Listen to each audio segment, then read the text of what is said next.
a little while from now, if I'm not feeling any less sound, I promise myself to treat myself and visit a nearby tower. And climbing to the top, will throw myself up in an effort to make clear to whoever what it's like when you're shattered, left standing in the lurch at a church where people are saying, my God, that stuff, she stood him up. No point in us remaining, we may as well go home, 'cause I did on my own. Thank you. Hey guys, so we're currently here at Naiya na and we're going on a trip. So ang flight natin ay around 10:40 pa naman. It's a red-eye flight, so matagal-tagal pa ang hintayin natin. It's currently 5:39. Pumunta kami ng maaga kasi umuulan, so para sure na lang din at makarelax na kami dito at fresh tayong papasok. So yeah, let's go!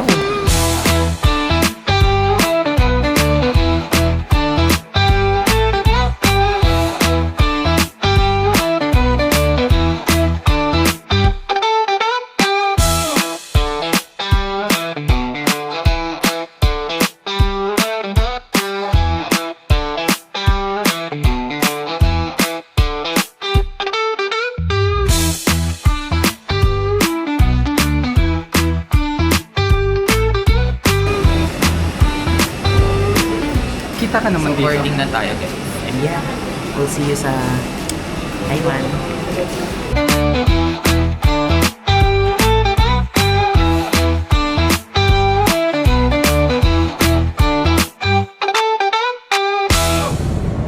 So hey guys, so nandito tayo ngayon sa parang parking bay or bus bay. Bus parking bay. Ganon. Ng Taoyuan International Airport. It's currently 2:20 a.m. and we are killing the time first kasi don't want dumating kami dun sa Taipei na or sa main city ng super aga. Ay, alam niyo ba, story time, super super rough ng flight namin because today ang aming 19 ang landfall nung typhoon sa Philippines. Yeah, medyo rough until dito sa Taiwan. Super rough ng namin arrival. Pero kudos sa Filipino pilots talaga, tiwala talaga ako sa kanila. Kahit kinakabahan na ako, parang isipin ko lang na Filipino pilot yun at mamaneho nitong aeroplanong to, safe akong bababa for sure. Ganon lang tiwala ako sa kanila. Kasi ang gagaling naman talaga nila. And yeah, true enough, nakababa tayo ng peaceful kahit super rough ng panahon ngayon. Yeah, we deserve this and I'm just so thankful to be back outside the Philippines. And I want to go back to Thailand soon. What if mag-connecting from here? Ay, hindi ka magbabangkok bigla. Sige, balikan ko kayo mamaya guys kapag bet na namin sumakay either ng train or mag-bus tayo, depende sa trip namin. Yeah, but for now, we will rest dito muna. Ang lamig ito sa tahimik. Ako nga lang nagsasalita guys. Wala masyadong tao dito. So, nandito tayo ngayon guys sa Yonghe Soy Milk. So, bumili lang tayo ng classic nila na iced soy milk. Tapos, bumili ako ng dumpling. Ito guys, malapit siya sa Ximending Night Market. Taste.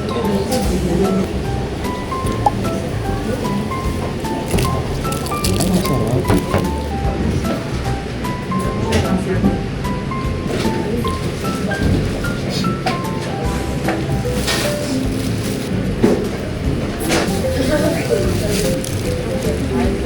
Itong dalawa guys, this is worth 75 NTD.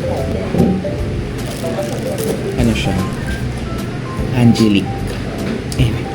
Angelic mantaw. Mantaw, tapos egg, tapos hamburger, tapos mantaw. Kalasa ng angels. Yun siya guys. Malasa siya. Burrito kasi namin to guys. King Chef. Ganyan. Mga dumplings. So kagagaling namin guys dun sa crispy milk donut. And para makita niyo yung review ko doon, punta kayo sa TikTok ko at Justin Mackie. May mga contents ako sa TikTok ko na wala dito sa YouTube. So, you better watch out. You better not cry. So, ngayon punta tayo ng Ximending Night Market. Medyo drizzling pa rin siya, pero carry naman. Sana ganito na lang. Tapos, ang lamig guys. Medyo malamig tonight. Like, mga nasa 19. Fairness.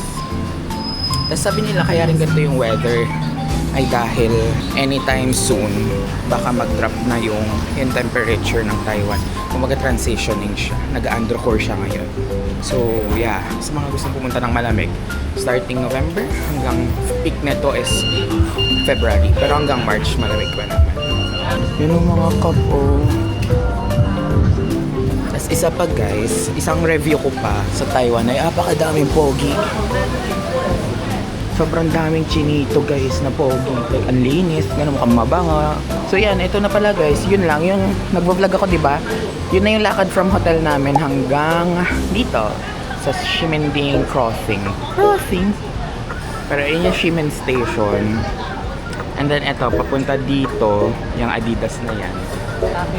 Yan na yung night market. So dito tayo sa Family Mart ngayon. Sa dulo ng Ximending Night Market. Tingnan tayo ng tubig tsaka ng ano. Pwedeng mainom. Ayoko ng mga food shake eh. May mga food shake doon. Ito pala ang laman ng kanilang Family Mart. So ito yung famous. Yan yung trinay natin sa ano, sa airport na medyo hindi ko nabetan. Okay naman. Hindi naman sa hindi siya masarap.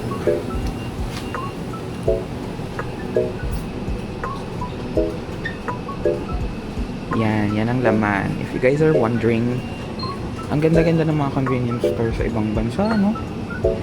Sa atin, pili ang magaganda.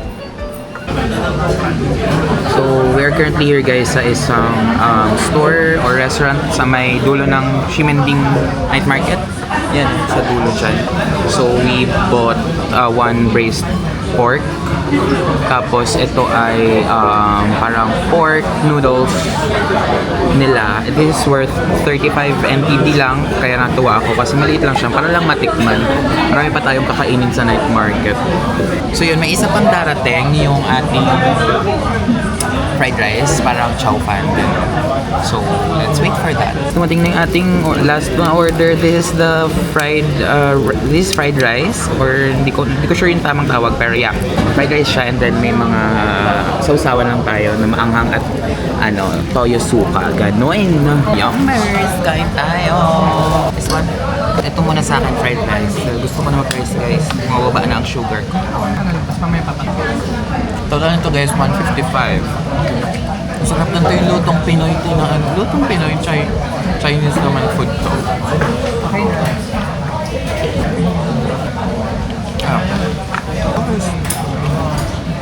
Parang adobo.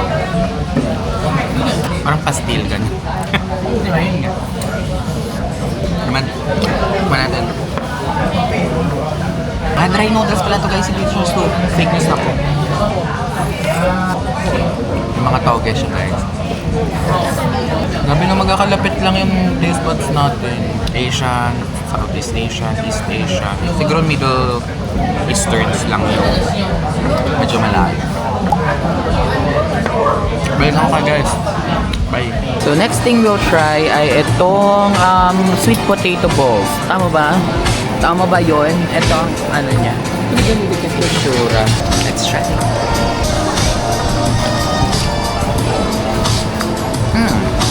Okay. Okay. Okay lang. Matamis pala siya. Sweet nga eh. Tama. Go. Hindi, in-expect ko kasi yung parang lang, yung magpapatamis lang sa kanya ay yung nilagay na powder. Pero ang galing naging ampaw, paano yun? Mas parang pinipiga-piga niya ang kasi. Tapos lumalobo siya.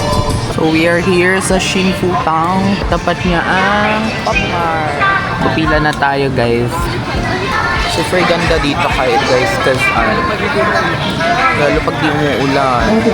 Pero fantasy na siya ngayon kahit naambon. Hindi naman siya naulan ng bongga. Naambon lang. And okay naman. Like, buti nga ngayon to nangyari. Kasi Wala naman kami itinerary ngayon.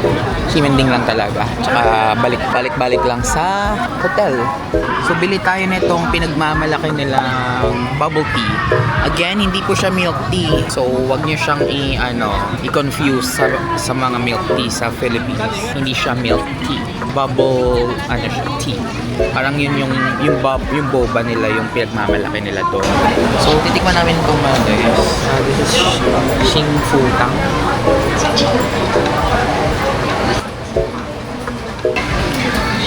For me, masarap siya. 9 siya sa akin. Please don't make me think of it like you can't make a defense. I'm talking